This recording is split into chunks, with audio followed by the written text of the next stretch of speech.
Un documento confidencial revela las interioridades de la cita entre la canciller Sandra Jovel y el secretario general de Naciones Unidas, en donde la funcionaria victimiza a los señalados por los casos de corrupción. De eso hablaremos esta noche con la etiqueta SF Confidencial. Pero antes, nos visita en el estudio el exalcalde de La Paz, Bolivia, para contarnos su experiencia en la batalla en contra de la corrupción y en pro de la transparencia.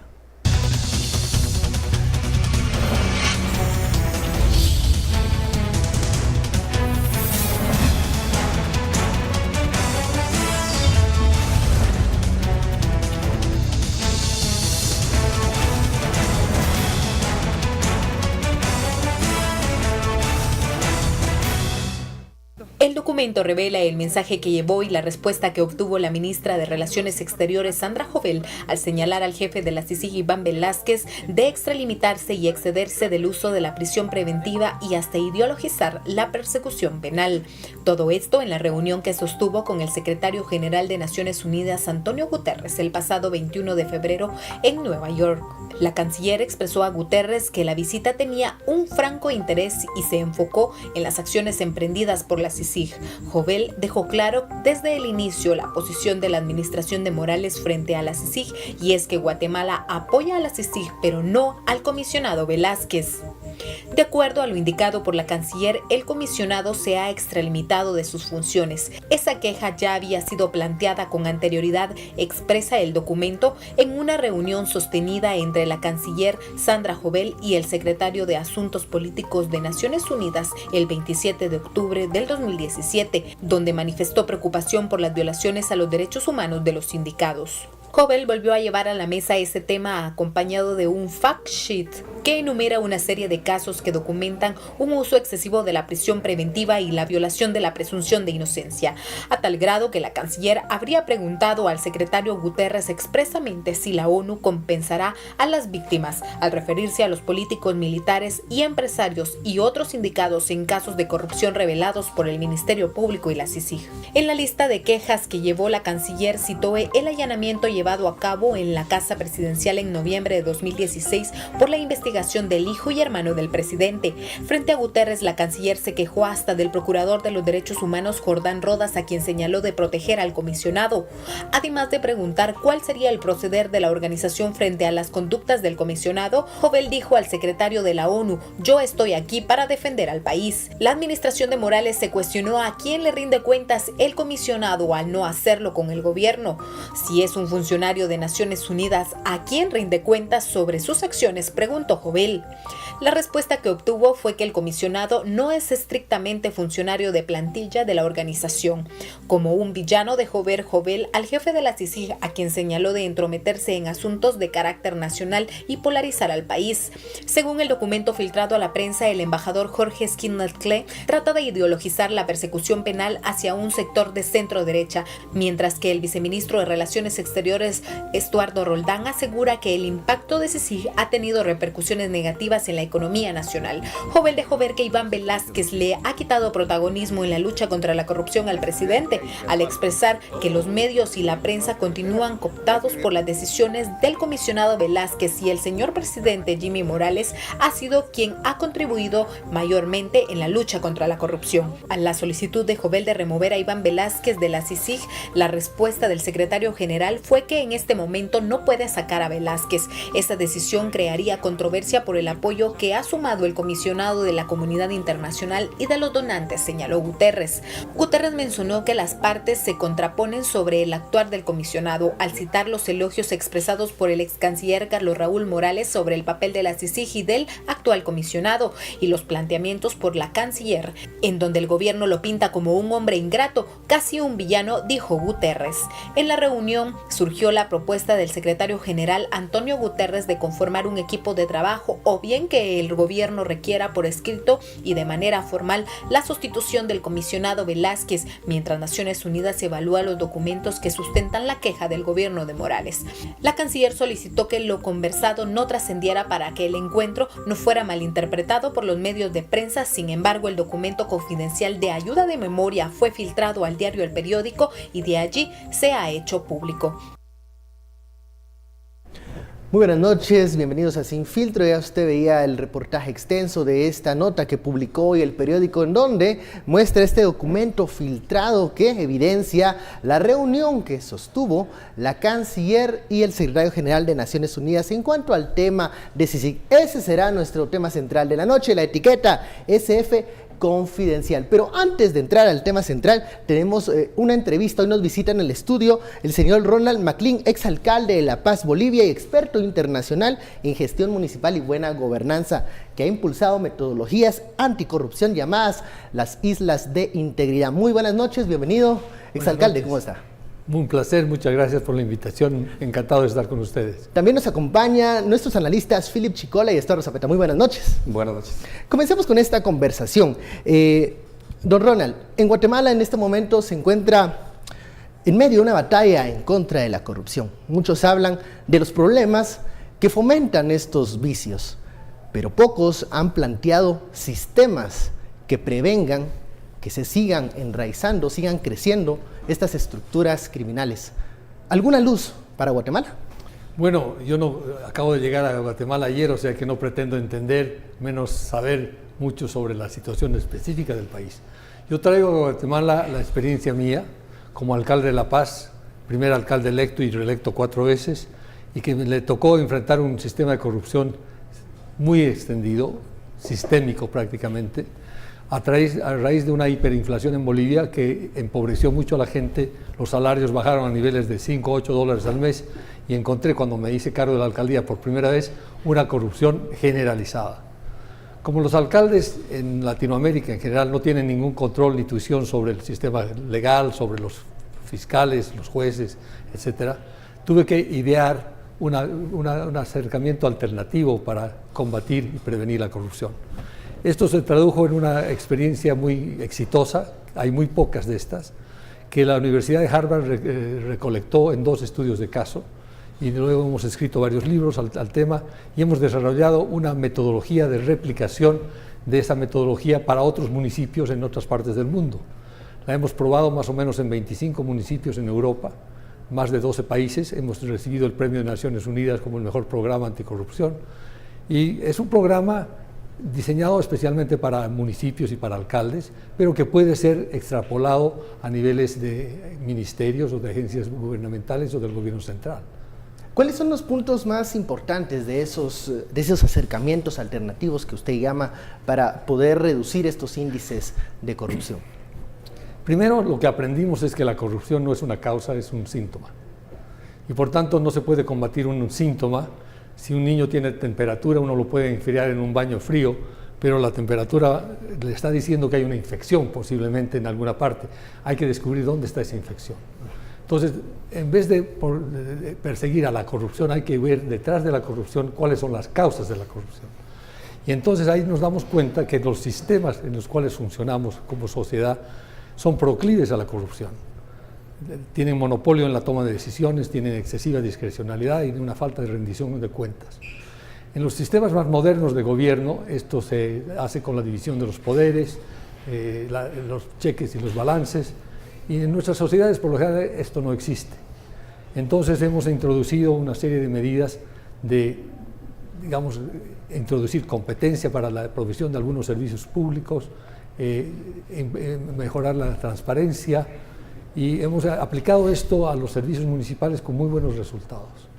En el caso de La Paz, dado que la corrupción era sistémica, era como un cáncer generalizado, una metástasis del problema, no pudimos ni quisimos al final optar por la vía judicial, de llevar a la gente a la justicia, porque ahí eran cómplices todos, justos y pecadores, todos habían pecado en el... O sea, todos se iban a la cárcel. Claro, entonces me quedaba sin funcionarios. Entonces mi acercamiento fue decir, muy bien, caballeros, mucha gente se ve obligada a entrar en la corrupción porque el sistema es corrupto. Para conseguir un servicio público tiene que pagar una coima, ¿no es cierto?, una mordida. Entonces mi acercamiento fue, miren, aquí vamos a hacer un sistema participativo. Este es un problema de la institución, yo soy alcalde, pero estoy alojado aquí de paso. Ustedes tienen que rescatar su institución, como alcohólicos tienen que reconocer que hay un problema, ¿no es cierto? Y por tanto, no nos vamos a centrar en las personas. Lo que sí hicimos fue freír algunos peces gordos. Los expusimos, los mandamos a la justicia, terminaron enjuiciados, encarcelados, lo que sea, como un requisito previo para frenar la corrupción y mostrar una señal de que no había impunidad, se acababa la impunidad. Pero inmediatamente después de ese acto criminal, digamos, de justicia, de enjuiciamiento, de investigación, empezamos con un proceso de construcción anticorrupción preventivo de la corrupción. Y eso era la reforma de la institución para que en el sistema la corrupción sea mucho más difícil de ejercer. ¿Quién propone esto? Porque cuando usted nos cuenta la historia de la municipalidad, pareciera que nos está hablando del Estado de Guatemala en su conjunto. Si algo hemos aprendido en estos últimos años es que la corrupción efectivamente es sistémica. Estamos llegando a un punto en donde precisamente se está planteando esa discusión de decir, a ver, está bueno que se estén enviando a los políticos a la cárcel, pero ¿qué más hacemos? La pregunta es ¿quién propone? ¿Quién es el que pone sobre la mesa la propuesta de decir hay que ver hacia adelante, hay que construir políticas de transparencia? ¿Es la Fiscalía? ¿Es el sistema de justicia? Bueno, ¿son los tiene que políticos? haber voluntad política, ¿no? Sin voluntad política es bien difícil hacer esto. Tiene que haber la voluntad política más allá de la judicialización de la política, por así decirlo, tenemos que construir sistemas transparentes. Y esto se ha venido haciendo en los países desarrollados, donde la corrupción es digamos, localizada, entonces se manda a traer un cirujano que saca el tumor y cura al enfermo. Pero en sociedades donde la corrupción es sistémica, la cirugía ya tiene limitaciones, porque hay un límite a la cual el cirujano puede seguir operando. Quizás tenemos que ir a la quimioterapia y tenemos que ir a la reforma de las instituciones para que sean menos susceptibles a la corrupción. Y eso es lo que hicimos en la Alcaldía de La Paz. ¿Pastor? El alcalde, algunos ejemplos específicos de qué tipo de corrupción tenían, solo para tener un parámetro de comparación con nuestros corruptos aquí en Guatemala, por favor. Por ejemplo, en los municipios una fuente de corrupción muy grande es la otorgación de permisos de construcción. Por lo general tienen un precio, cuanto más se salen de la norma, más caro el precio, y por lo general esto está en manos de un funcionario, al final el director de desarrollo urbano, quien fuera el asunto. Ahí las condiciones están muy claras, hay un mercado que no funciona, hay una demanda por servicio público y hay una oferta restringida a una persona. Como me dijo un venezolano el otro día, yo llegué a un cargo tan alto en Venezuela que mi firma tenía valor. ¿Qué quería decir eso? Que podía cobrar por la firma, ¿no es cierto? Y le pareció muy normal aquello. Bueno, cuando llegan a esos niveles de que la firma tiene valor, hay que romperles el monopolio. Entonces yo certifiqué a 200 ingenieros y arquitectos bolivianos que pasaron una calificación, un examen, dejaron una garantía bancaria y ellos estaban facultados con el uso del reglamento municipal a otorgar permisos. Entonces resulta que la cola de gente que había esperando permisos y dispuestas a pagar para que se los dé, se acabó. Introduje una especie de mercado, creé una especie de mercado de oferta y demanda donde se niveló la oferta y la demanda. Y lo que antes era una coima se convirtió en una tarifa legal. Entonces se transparentó el mercado y eso funcionó. Le doy otro ejemplo. Sí. Otro de los puntos de corrupción son cuando el municipio evalúa los predios de la gente. Entonces, si usted le pasa un poco de plata, el predio resulta que es mucho más barato, cuesta menos y usted paga menos impuestos. Y estaban listos los agentes del municipio para salir con una licencia para matar, como yo decía, a negociar estas evaluaciones de los predios. Pues entonces lo que hicimos nosotros es decir, muy bien, la gente va a autoevaluar su casa. Ellos nos van a decir en una declaración jurada, mi casa vale tanto. Y solamente se necesita una persona que lo diga en una cuadra, por así decir, que evalúe bien su casa para que nos demos cuenta que había una subvaloración en algunas otras. Y entonces la municipalidad dijo, si usted evalúa muy mal su casa, le ponemos la plata y tomamos la casa. Nunca tuvimos que hacerlo. Hacemos una pausa, vamos al primer corte, la etiqueta SF Confidencial. Seguimos en esta conversación con el señor Ronald McLean. Volvemos.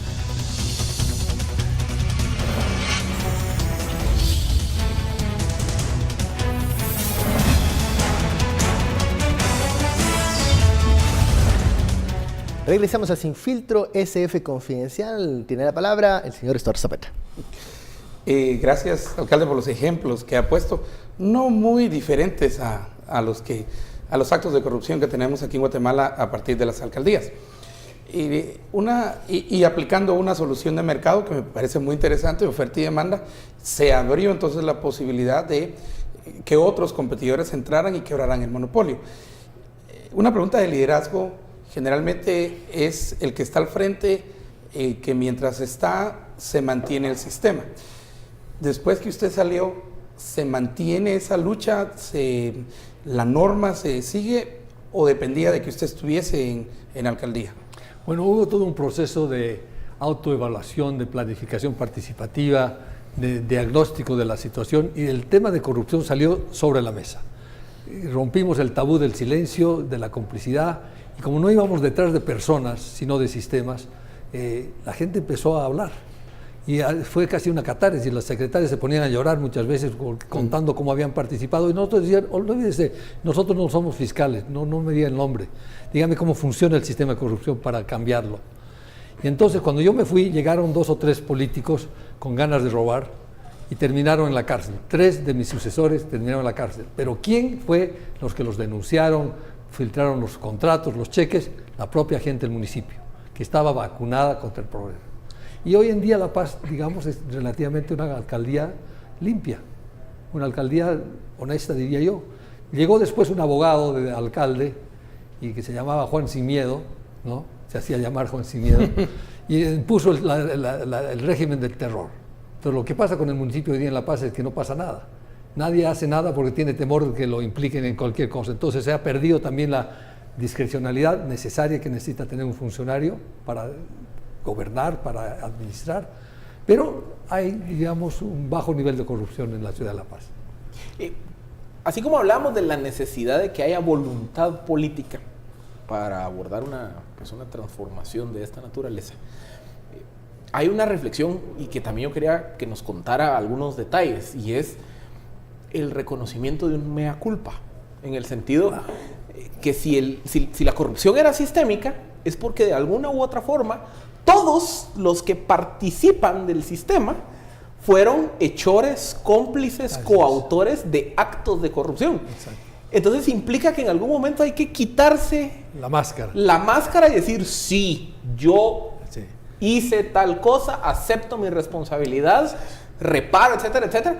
¿Cómo llegar a ese punto? Es decir, ¿en qué momento ocurre ese proceso de apertura de ojos y de reconocer que las cosas estaban mal porque también nosotros hicimos malas cosas? A nosotros nos ayudó mucho el diagnóstico participativo, donde se empezó a hablar. Al principio había una negación total del problema, de corrupción, aquí no hay, etcétera, y poco a poco se fue abriendo, y la gente se dio cuenta de que teníamos que salvarnos de esta infección porque estaba matando el cuerpo. Y entonces yo siempre hago el paralelo con los alcohólicos. Los alcohólicos tienen que reconocer que son alcohólicos para sanarse. Si no, no. Y siempre lo van a negar. Dicen, no, yo no soy alcohólico, yo no necesito beber. Entonces hay un proceso de autoeducación. Y finalmente yo les dije, miren caballeros, aquí todos han estado complicados, todos somos pecadores.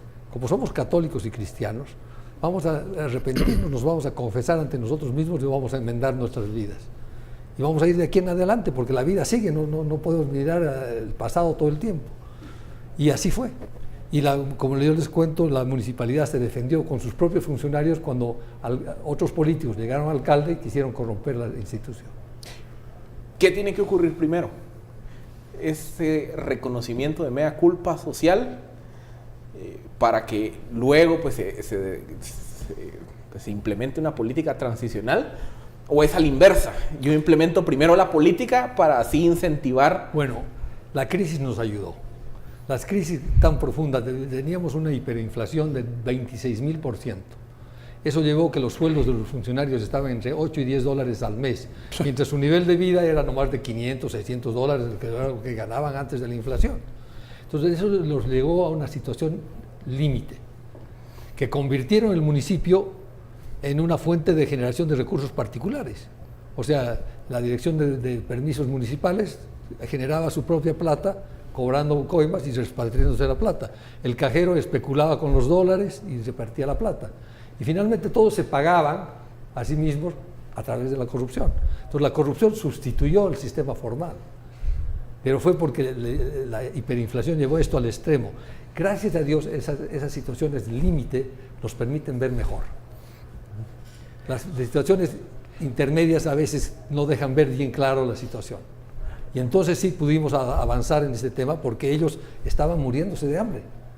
Esa era la verdad. Con $8 al mes no podían vivir. Entonces o estaban robando por todo lado o estaban trabajando en otro lado, pero se dieron cuenta que la institución se estaba cayendo a pedazos. Don Ronald, usted nos decía en el bloque anterior que si se hubiese continuado una persecución penal o se hubiera ido por ese camino, usted se queda sin funcionarios. Sí. ¿Cuál fue el criterio para frenar, digamos, una persecución penal y dar una oportunidad para que se confesara la complicidad o estos hechos? Y otro tema que preocupa aquí en Guatemala, no sé cómo se vivió en Bolivia, la polarización entre quienes apoyan esta batalla contra la corrupción y quienes critican algunos actos que se han realizado en pro de esta batalla. Claro. Bueno, el tema está en que la situación era tan extrema que no había dónde refugiarse. Y entonces la corrupción estaba generalizada en todo el país. El sistema judicial en Bolivia era bastante corrupto, como lo sigue siendo seguramente, al punto que la gente le decía, ¿para qué usted contrata un abogado si puede contratar un juez? Directamente.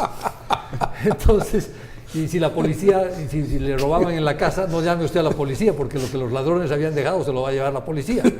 Entonces, mejor Dios los libre de esa... Similar situación en algunos momentos han vivido acá. Exacto.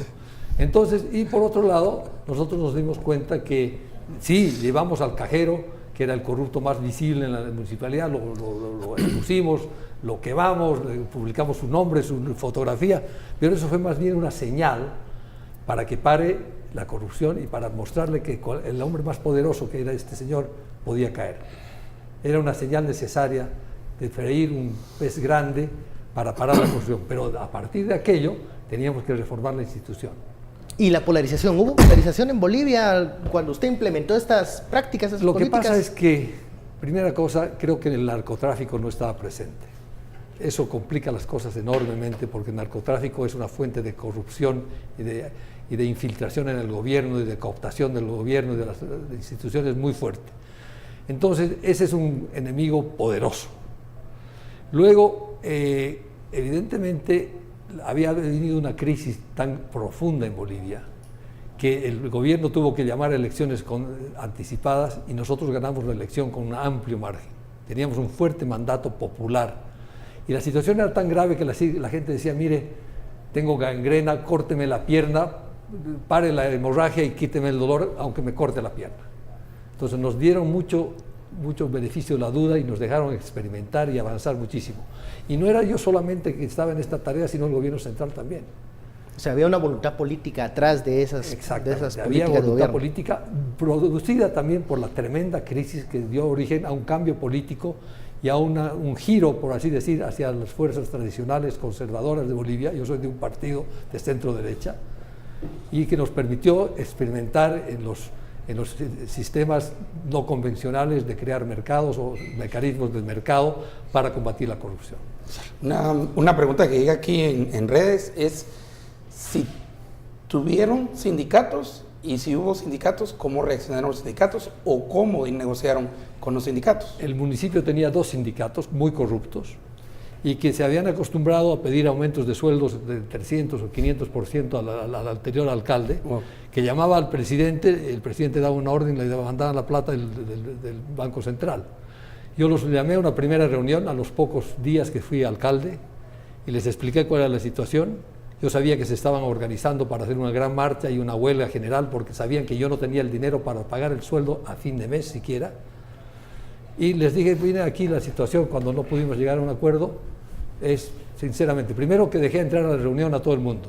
O sea que las demandas corruptas por debajo de la mesa que les dé empleados fantasma y plata y posiciones, etcétera, no las pudieron hacer. Que era como el anterior alcalde resolvía el problema, un poco sobre la mesa y mucho por bajo la mesa. Entonces les dije, miren, la única forma, este es el Titanic, se está ahogando, se está hundiendo, No existen botes y salvavidas para todos, tenemos que salvar a los niños y a las mujeres. Aquí hay 2.000 funcionarios que trajo el anterior alcalde para que le ayuden a ganar las elecciones y él ha perdido. Es momento que se vayan. Es el 40% de la fuerza laboral. Adiós.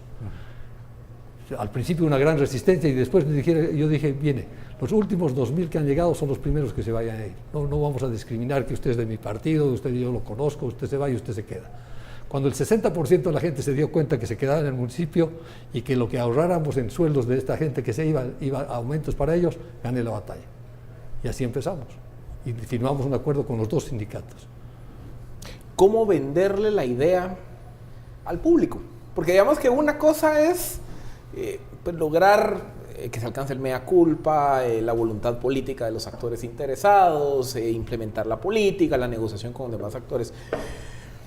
Pero el ciudadano que al final del día es el que ha padecido en carne propia los costos y los efectos de la corrupción, y cuando se presenta sobre la mesa una propuesta de esa naturaleza, dice, no, eso es perdonar a los corruptos, yo quiero que al corrupto lo frían, aunque se haya robado $10, pero yo lo quiero ver arder. Claro. ¿Cómo se vende?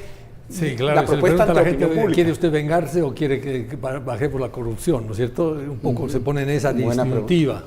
En el caso nuestro, la verdad es que el proceso fue interno. O sea, el público estaba preocupado de su propia crisis y el proceso fue interno, fue de convencimiento interno, de consenso interno, y salió eso como resultado de una mejor gestión, cosa que hizo que me reelijan 3 veces, o sea, 4 veces fui alcalde de La Paz por reelección, porque nuestros programas dieron resultados positivos para la sociedad.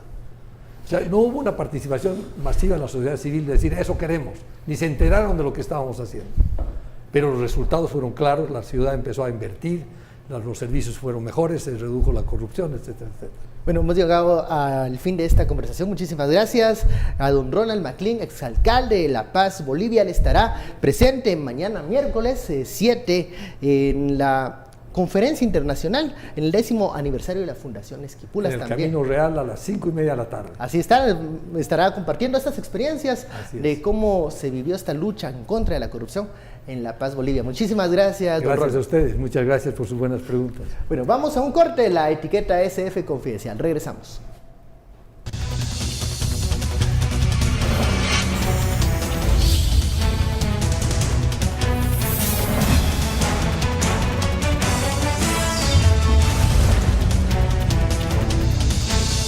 Regresamos a Sin Filtro, la etiqueta de la noche SF Confidencial. Nos toca el tema central, el de la etiqueta, y es este documento que filtró el diario El Periódico, en donde muestran los puntos más importantes de la cita entre el secretario general de la ONU y la canciller Sandra Jovel. Comenzamos con Philip Chicola y sus apreciaciones de este memoria, ¿ves? Memo de Sandra Jovel y las implicaciones que tiene. Voy a empezar por la conclusión. Vamos, de atrás para adelante. De atrás para adelante. De verdad, a mí me parece espectacular que se logró exactamente lo contrario, pero o sea, en la escala de objetivos que tenía el gobierno y Jovel con esa reunión en Naciones Unidas, o con los eventos de estos días, lograron exactamente lo contrario. O sea, la reacción contraria la consiguieron. Porque ¿cuál fue el efecto? Efecto número 1. ¿No sembraron la duda en algún momento? Pues no. ¿De Naciones Unidas? No. Es que, miren, al final del día, a ver, es que el caso que Jovel fue a presentar ante el secretario general era el caso, pues es como leer a los net centers, pues. O sea, abuso de la prisión preventiva. Tiempo. ¿Quién es el que decide la prisión preventiva? No es el fiscal, es el juez. Al final del día, si hay algún mal en la forma como se está otorgando las medidas de coerción, a quien hay que voltear a ver es al organismo judicial. El organismo judicial es el que define son los órganos jurisdiccionales quienes definen los criterios de los mecanismos de coerción. 2, ahí está la alternativa parada de los brazaletes electrónicos. Pues, por alguna razón no se implementa. Entonces, vamos a ver quién tiene la culpa. O sea, ese fue el primer argumento. Segundo argumento, es que hay injerencia. Es que el mandato de la CICIG por naturaleza es una invitación. O sea, yo reconozco que no puedo limpiar mi casa, Entonces yo hago un acuerdo con Estuardo en donde le digo, mira, venía a sacar la basura de mi casa. Entra. Y entra y hacer y pero demás. me pagás, porque gratis no lo voy a hacer.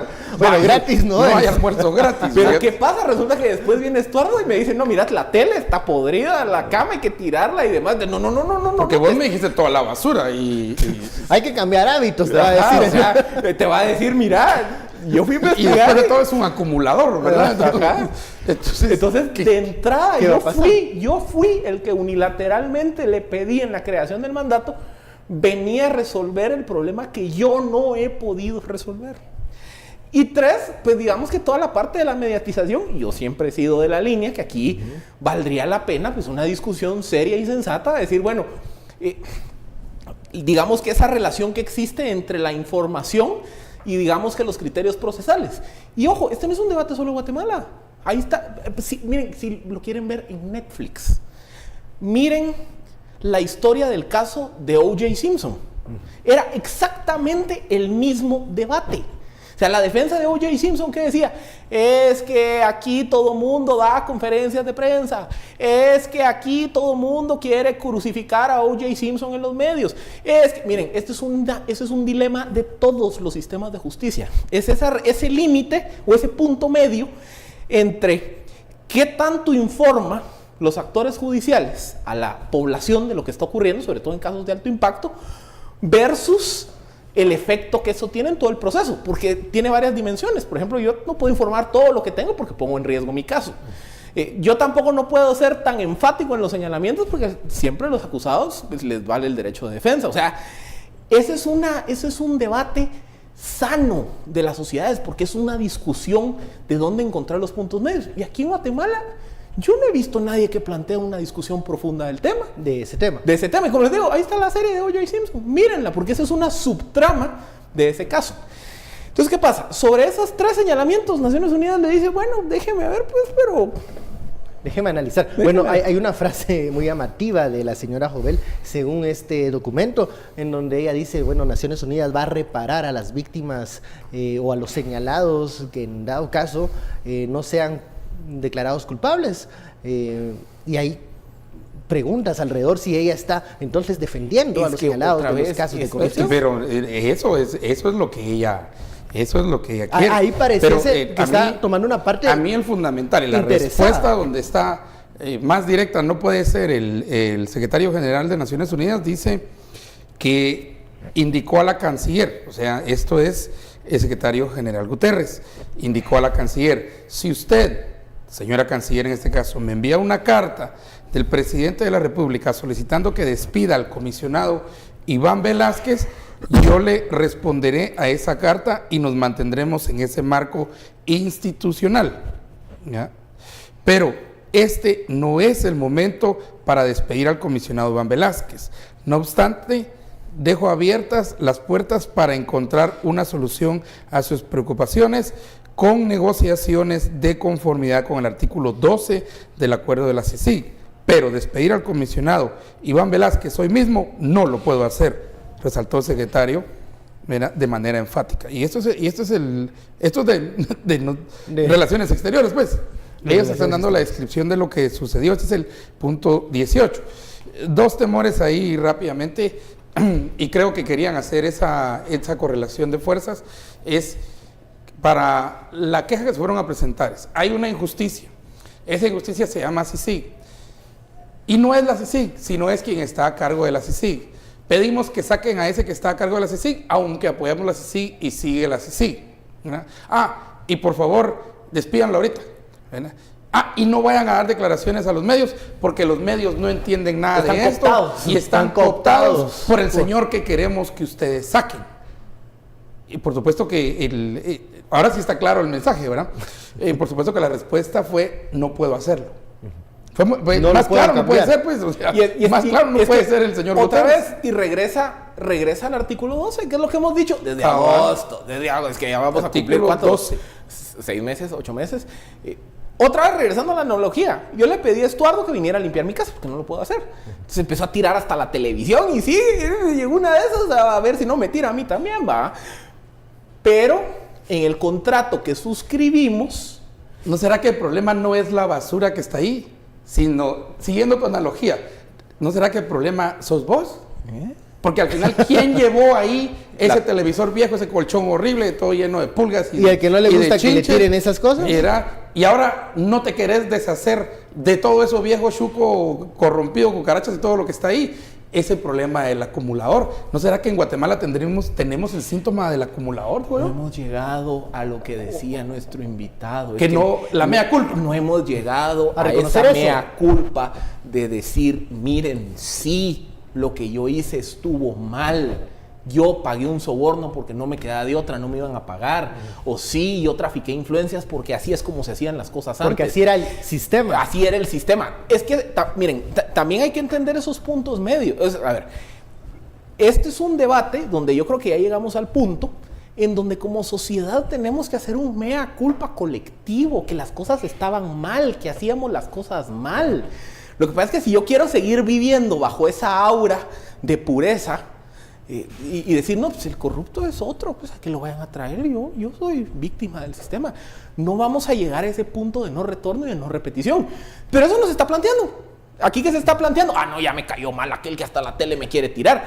Pero ahí es donde viene la genialidad del acuerdo de creación de CICIG. Porque precisamente como se le quería dotar a la CICIG de la autonomía y de la independencia para investigar lo que sea, se estableció que el único mecanismo de resolución de controversias era una negociación entre las partes, Guatemala y Naciones Unidas, que es lo que dijo la CC con la resolución de agosto pasado.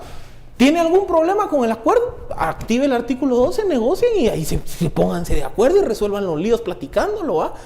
Y es lo mismo que sale diciendo el secretario general de Naciones Unidas. O sea, mire, sí, a ver, gracias por las observaciones, pero no le voy a hacer caso.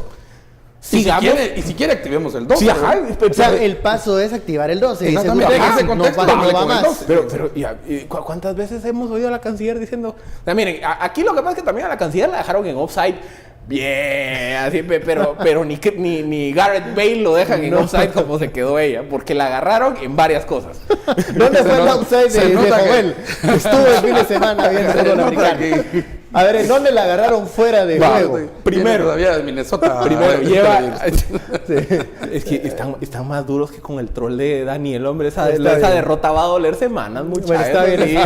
Eso todavía estoy de luto, hombre. Voy a pasar así hasta medio año. Estamos más duros que con Joel. Cabal, ahí sí no se pasen muchachos. A ver, ¿en dónde le picaron a Joel? No llores. ¿En dónde le picaron a Joel? A ver, primero, que supuestamente, o sea, el secretario general que está diciendo, mire, a ver, estamos en enero y el artículo 12, pues, no hay modo que lo active, ¿va? Segundo, Jovel le juró y le perjuró a los medios que no habían pedido las salidas, que eran otros temas y que no sé qué. Mintió. Mintió en cámara. Mintió, pero cruelmente, o sea, en nuestra cara nos mintió. Pero no solo eso, la misma filtración. La filtración para mí es un testimonio que hay personajes en Cancillería que no están de acuerdo con esas actuaciones. O sea, que no están de acuerdo con esas actuaciones, porque al final del día, digamos que si estaba siempre esa aura de duda, digamos que había circulado diferentes versiones en donde pues, se sabía que el secretario general, digamos que, como diría la Corte de Constitucionalidad, denegaba la solicitud por fútil e improcedente. Pero digamos que no había una confirmación. Y ahora se sabe de una misma minuta de Cancillería todo lo que se dijo. Una minuta que tuvo que haber salido de Cancillería. De Cancillería. Y luego también, por ejemplo, las correcciones que hacen los mismos funcionarios de Naciones Unidas. Porque hay un momento que dice, sí, pero es que el presidente lo declaró non grato. Pues un momento. Esa declaratoria fue suspendida por la Corte de Constitucionalidad. O sea, no existe en el ordenamiento jurídico. No tiene vida legal. No nació a la vida. No nació a la vida legal. O sea, es decir, hoy sabemos que muchas cosas que la canciller dijo en la conferencia de prensa o que se ha venido hablando en el marco de todo este proceso, pues que la cosa no va como ellos decían. Y creo que aquí hay que tomar en cuenta en otro punto, y hay que leer el documento, aunque 6 páginas es bien corto, también el rol de Skinner Clay, que lo que pidió Skinner Clay fue básicamente una supervisión para la CICIG. Ese fue el punto de él. Ya que CICIG estaba como a la libre, o sea que sí habría la posibilidad de tener un ente supervisor de CICIG, lo cual es interesante porque el acuerdo precisamente no contempla una supervisión, contempla una negociación, pero no contempla una supervisión. Y creo que aquí habrá que entender que la CICIG es un experimento de Naciones Unidas. De hecho, es el primer experimento de Naciones Unidas. Y así hay que entenderlo porque así lo han dicho ellos, pero también así es un experimento de Naciones Unidas de cuando los sistemas de investigación y los sistemas de justicia son rebasados por la corrupción y por los grupos criminales, y entonces se necesita la intervención internacional. De hecho, es como un tercer modelo de intervención de Naciones Unidas. Tienen uno para la imposición de la paz, tienen otro para el mantenimiento de la paz. Pues anoche explicaba yo, digamos, en el Congo es una cosa, en la MINUSTA en Haití es otra cosa, y así tienen diferentes, pero hay este nuevo experimento que se llama CICIG que inicia en Guatemala. Por eso es que también todavía habría que limarle ciertas aristas. Interesante esa sugerencia o necesidad que dice el embajador de quién supervisa la CICIG, porque tendría que ser una supervisión que no afectara la independencia de la entidad, del ente. O sea, porque allí entonces se podría pero el convenio se sostiene. Sí. Dentro del convenio sostenible. Lo interesante es cómo supervisar el actuar de CICIG sin afectar su independencia. Ese es el reto y esa es digamos, lo que se debería garantizar. Pero esa sería una decisión entonces dentro de Nación. Del artículo 12. Y eso sería posiblemente un punto de la negociación abriendo el artículo 12. Pero primero abramos el artículo 12. Pero como aquí todo se hizo al revés, cabal, llegar a ese punto ahora con la confianza de porque las partes, a ver, ¿qué implicaría ahí? Implicaría primero que se tienen que definir los procesos, porque eso también decir activemos el artículo 12 no quiere decir que mañana se van a sentar a la mesa a platicar. No te va a tomar un proceso. Pero entonces implica, bueno, que venga a Guatemala y presenta su caso. Que su caso es, mire, fíjese que a mí me enoja que hable esto hay algunas, se está extralimitando, etcétera. Se investiga, se evalúa, se analiza, y sobre eso pues se dice, mire, pues sí, tiene razón, hay un problema de supervisión. A ver, pensemos en un modelo de supervisión. Y si las dos partes lo acuerdan, va y se modifica. Pero ahí en ningún caso se está limitando el trabajo de la CICIG, digamos. No, es que por eso les digo, el mandato sí es muy específico en que para darle autonomía al comisionado, precisamente, o sea, a él no lo vuelve un dependiente de la institucionalidad del Estado de Guatemala, obviamente sí está sujeto por las leyes del país, por lo menos en la actuación de la comisión, pero digamos que él no lo vuelve subordinado de ningún actor de la institucionalidad del Estado, pero tampoco lo hace de Naciones Unidas. Es que ese también es un error que se ha planteado en la discusión, pensar que la comisión, el comisionado son dependientes del secretario general. No, o sea, el mandato es un acuerdo en donde dijimos, mire, el que va a venir a sacar la basura a mi casa, él tiene autonomía. Toda la libertad para mover todo. Ya si después tengo yo algún conflicto o tenemos algún conflicto, pues lo platicamos. Artículo Pero 12. yo no puedo ir con el que vino a limpiar la casa y decirle, mano, ya me caíste mal. No. Vamos a la pausa. SF Confidencial. Regresamos para seguir ahondando en este documento filtrado.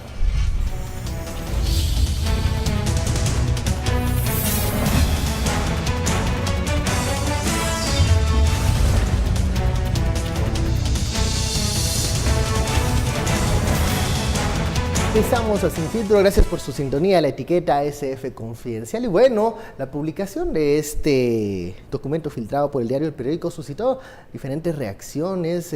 Ya en el Congreso de la República ha sido citada la canciller Sandra Jovel, pero también en redes sociales hay mensajes referentes al tema de la CICIG. Uno de ellos es del de la congresista republicana Eliana Rose Lightning, que condena los repetidos ataques del gobierno de Guatemala, dice, hacia el trabajo de la CICIG y el comisionado Iván Velázquez. Combatir la corrupción, promover transparencia y responsabilizar a personas e instituciones gubernamentales, dice, son pasos fundamentales para lograr democracia a beneficio del pueblo.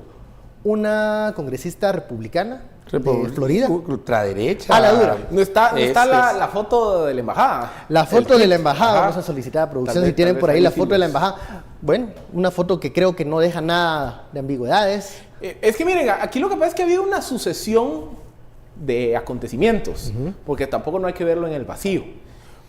Recordemos que ¿cuándo fue? El jueves de la semana pasada, no, viernes, el secretario de Estado Rex Tillerson, sí, que Donald Trump, que esto se acabó, sale diciendo, miren, en el 2018 continuamos apoyando a la CICIG, y el 2018 tiene que ser el año en el que los gobiernos y funcionarios de América Latina reconstruyen la confianza entre la ciudadanía.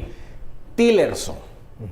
Lo podemos meter a la lista, porque digamos que aquí siempre el argumento bajo la lógica, perdón lo que voy a decir, de tercer mundo, es que llega nuevo gobierno y cambia toda la política de Estado y le dan un giro de 180 grados. Aquí se dijo, no, es que con Trump la cosa va a cambiar.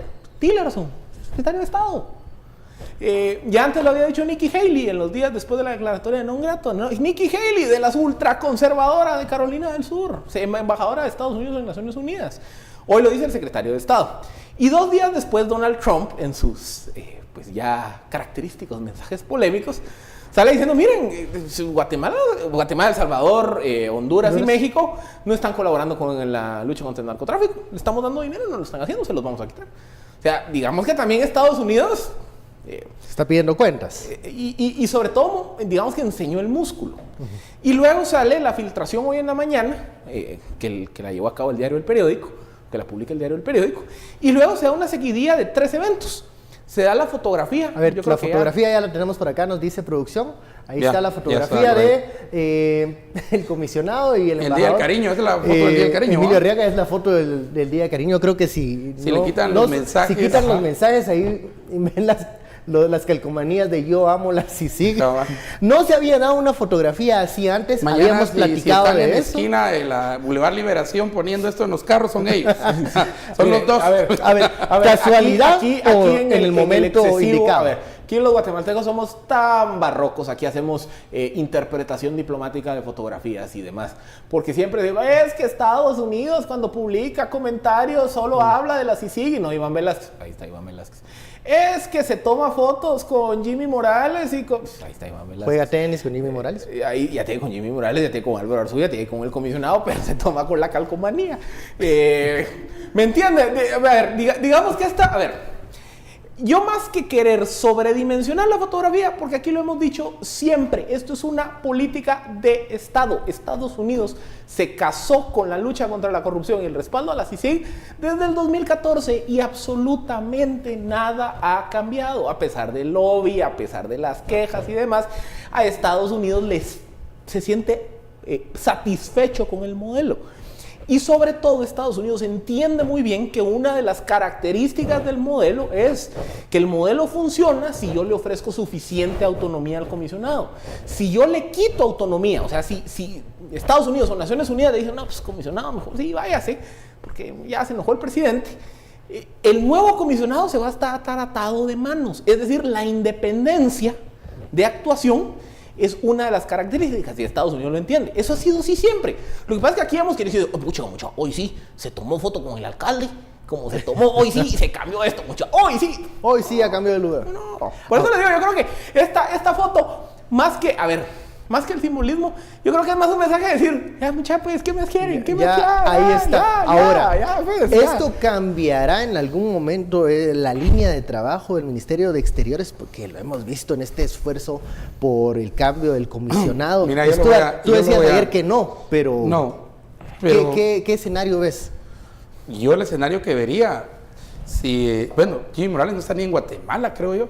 Sí, hoy se fue, ¿no? Día Nacional de Oración en Estados Unidos, que es el jueves, ¿no? Pero aquí estamos parecidos como antes del non grato, o sea, donde decíamos, hay 2 escenarios, uno de madurez y buscar la vía del diálogo y otro del botón nuclear. Correcto, pero... Vamos otra vez por el botón nuclear. Ahorita lo más sensato para el presidente Jimmy Morales sería cambiar a la gente del Ministerio de Relaciones Exteriores, de entrada. Esa tendría que ser su... segundo, decirle a los de Relaciones Exteriores que no van a Naciones Unidas a pedir que Naciones Unidas mismos vayan en contra de su naturaleza. ¿Verdad? Simple y sencillamente no van. Además es territorio de la Nikki Haley, como vos dijiste. No van a llegar ahí. ¿Verdad? Y tercero, volver otra vez cuando todo se ve muy complicado, ¿qué hace uno? Uno regresa a lo básico. ¿Y lo básico cuál es? Esa política era del GPS. de gobernanza, prosperidad y seguridad, pero empieza por la gobernanza. Entonces, más allá de las interpretaciones de I Love Lucy, o digo I Love CICIG, es el punto de decir, no va a cambiar la política. Y yo creo que están esperando muchos, mira, que la política cambie así como en 180 grados, y no, eso no va a pasar, ¿verdad? Entonces, el presidente de hace mucho tiempo debió haberse concentrado en sus aliados, ¿verdad? Haber dejado esa lucha, digamos, contra algo que aquí está como Saulo de Tarso dando cosas contra el aguijón, ¿verdad?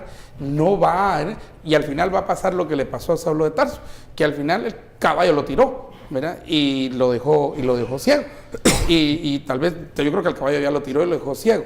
Y entonces vino la voz del cielo que le dijo a Saulo, ¿verdad? Que por qué estaba contra él. Solo que aquí no es la voz del cielo, aquí es la voz de Estados Unidos que le está diciendo al presidente y Naciones Unidas por qué está contra la decisión. Tomo aquí la metáfora de Saulo de Tarso porque yo creo que la entiende bien Jimmy, ¿verdad? Algo así como déjala porque es una metáfora bíblica.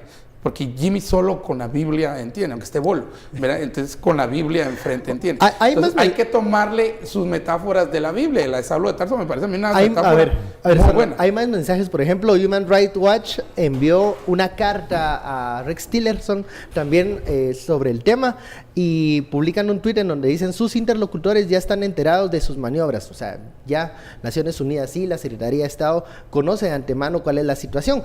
Hay un extracto del documento filtrado en donde el mismo secretario general Guterres dice que le parece raro que en la reunión sostenida el mes de junio de 2017 el ex canciller Carlos Raúl Morales hizo elogios al papel de la CICIG y al comisionado Iván Velázquez, y que ahora el comisionado era presentado por la canciller como un hombre ingrato, casi un villano. Es que es lo que dijimos. Miren, la gran contradicción que tuvo el gobierno de Guatemala es que un mes y medio antes de la declaratoria de non grato tuvo lugar en Nueva York una ronda de presentación de resultados. O sea, también no creamos que la CICIG también hace lo que se le dé la gana. O sea, una vez al año, o cada 2 años, no estoy seguro. Como un informe de labores. Hace un informe de labores y lo presenta ante Naciones Unidas, llegan los países donantes y llegan representantes del Estado de Guatemala, la fiscal general, el presidente de la Corte Suprema de Justicia y demás. Y ahí se somete a discusión el informe, y eso se hace, como les digo, entre junio y julio. Cuando se hace el informe 2017, todo era maravilla. Nadie se quejó, no hubo quejas. Y resulta que mes y medio después, ahí viene la declaratoria de non grato.